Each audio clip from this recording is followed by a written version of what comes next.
আসসালামু আলাইকুম। কেমন আছেন আপনারা? নিশ্চয় ভালো আছেন। আজকে ভোটের দিন, এই জন্য আজকে মনে করলাম যে একটু নাস্তা তৈরি করে রাখি আগে ভাগে, পরে বসে বসে চা খাবো, নাস্তা খাবো আর ফলাফল দেখতে থাকবো।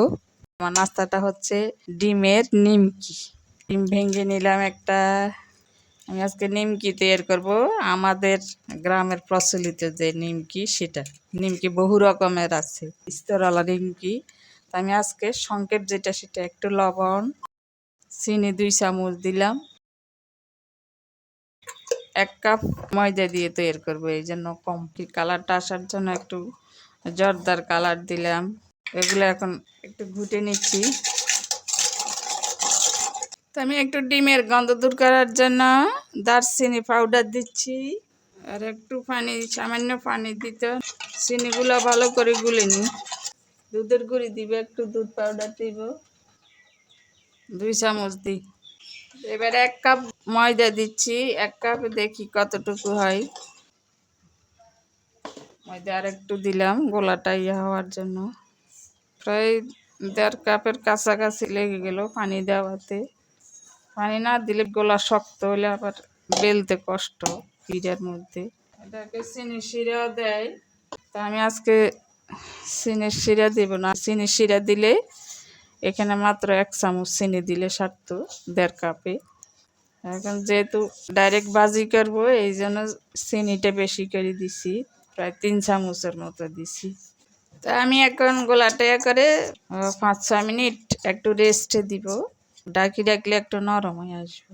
এভাবে ডোগুলা তৈরি করে রাখি আগে ছোট ছোট, তারপর তৈরি করব। হালকা একটু হাতে তেল মেখে নিতে হবে।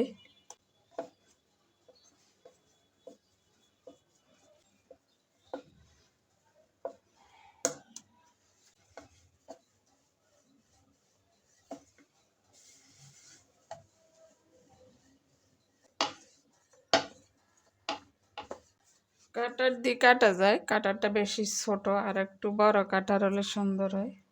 আমি হচ্ছে কাটারটা নিয়ে নিচ্ছি, আর একটু বড় করে বানাই, একটা দেখাই আপনাদেরকে।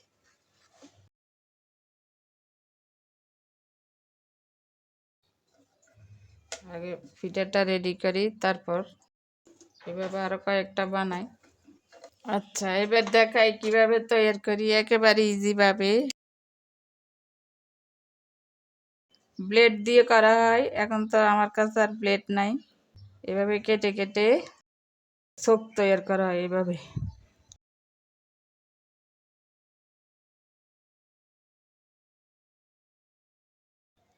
এভাবে একটু ফাঁক করে দেয় তেল ঢুকার জন্য।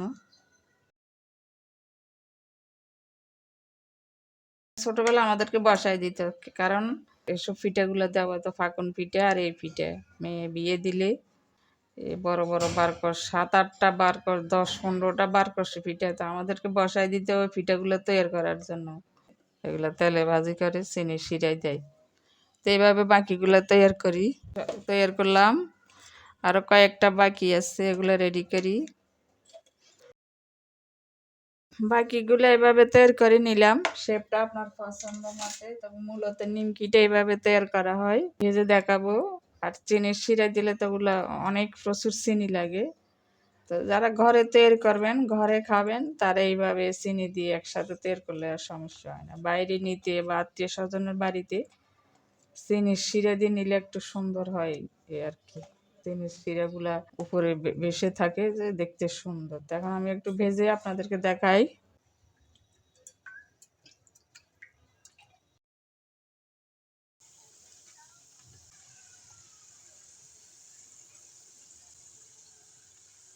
তো একটা উঠে ফেলছি, ভাজা শেষ, বেশিক্ষণ সময় লাগে না ভাজতে।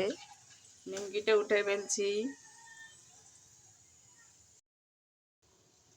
একটা একটা করে ভেজে নিতে হবে, কড়াই ছোট, এগুলোর জন্য বড় কড়াই দিলে 2-3টে দেওয়া যায়।